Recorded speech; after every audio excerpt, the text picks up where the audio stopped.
Hello friends, welcome to my channel cook with Abhi. இன்றைக்கி ஒரு ஹெல்த்தியான ஸ்நாக் ரெசிபி தாங்க பார்க்க போகிறோம்.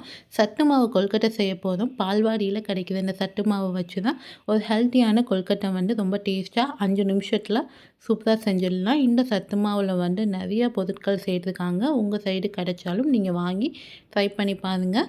1 கப் அளவுக்கு சத்து மாவு எடுத்துக்கிறேன். இதோட 2 சிட்டிகை அளவுக்கு ஏலக்காய் தூள் சேர்த்துருங்க.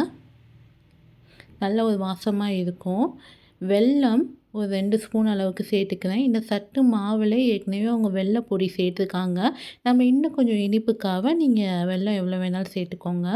1 ஸ்பூன் அளவுக்கு நெய் சேர்த்துக்கோங்க. நெய் நல்ல மாவு நல்லா சாஃப்டாக கொடுக்கும். அதனால் நெய் சேர்க்கும். நல்ல மணமாகவும் இருக்கும். இது மாதிரி நல்லா கரண்டியை வச்சு இது மாதிரி மிக்ஸ் பண்ணிவிட்டு கையில் லைட்டாக உடுத்து விட்ருங்க. அந்த நெய் எல்லா சைடும் இதாகிற மாதிரி கையில் அப்படி லைட்டாக ஒரு தடவை உடுத்து விட்ருங்க. நல்லா சூடான தண்ணியில் நம்ம எப்படி இடியாப்பம் பிசைவோமோ அது மாதிரி லைட்டாக சூடான தண்ணி கொஞ்சம் கொஞ்சமாக ஊற்றி பிசைஞ்சிக்கலாம். நீங்கள் தேங்காய் சில் ஆட் பண்ணுறீங்கன்னா கொஞ்சம் நெய்யில் தேங்காய் சில் பொடிசாக நறுக்கிட்டு நெய்யில் லைட்டாக வறுத்து இதில் சேர்த்து அதுக்கப்புறம் பிசைஞ்சிக்கோங்க. நான் தேங்காய் பூவாக சேர்க்க போகிறேன். ஆக்சுவலாக இது தண்ணி ஊற்றுறதுக்கு முன்னாடி இந்த பூவை போட்டுட்டு அதுக்கப்புறம் தண்ணி ஊற்றி பிசையணும். எனக்கு அது விடுபட்டுருச்சு. அதனால் லாஸ்ட்டில் இந்த தேங்காய் பூவை போட்டு லைட்டாக ஒரு தடவை பிசைஞ்சு எடுத்துக்கிறேன். பாருங்கள், நம்மளுக்கு சூப்பராக கொழுக்கட்டைக்கு மாவு ரெடி ஆயிடுச்சு. நல்லா சாஃப்டாக இருக்குது. இதை நல்லா நம்ம பிடி கொழுக்கட்டைக்கு பிடிக்கிற மாதிரி நல்லா ரவுண்ட் பண்ணி 4 விரலை வச்சு இப்படி ப்ரெஸ் பண்ணோன்னா அழகாக பிடி கொழுக்கட்டை நம்மளுக்கு ரெடி ஆகிடும்.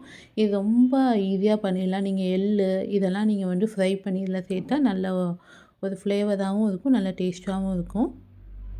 இப்போ நம்ம ஏதாச்சும் ஸ்டீமர் இல்லை இட்லி குக்கரில் அவிக்கிறாங்க, இது மாதிரி லைட்டாக எண்ணெயோ நெய்யோ வச்சு விட்டதான் நல்லா க்ரீஸ் பண்ணி தேய்ச்சி விட்ருங்க. அப்போ தான் நம்மளுக்கு கொழுக்கட்டை கீழே ஒட்டாமல் வரும். இப்போ எல்லா கொழுக்கட்டையும் அதில் வச்சிடலாம். இந்த கொழுக்கட்டை பார்த்திங்கன்னா உடம்புக்கு ரொம்ப நல்லதுங்க. எல்லா பொருட்களும் இருக்கனால நம்ம குழந்தைங்களுக்கு தாராளமாக கொடுக்கலாம். இந்த மாவு வச்சு இந்த சத்து மாவு வச்சு நிறைய வெரைட்டி டிஷ்ஷஸ் பண்ணலாம்.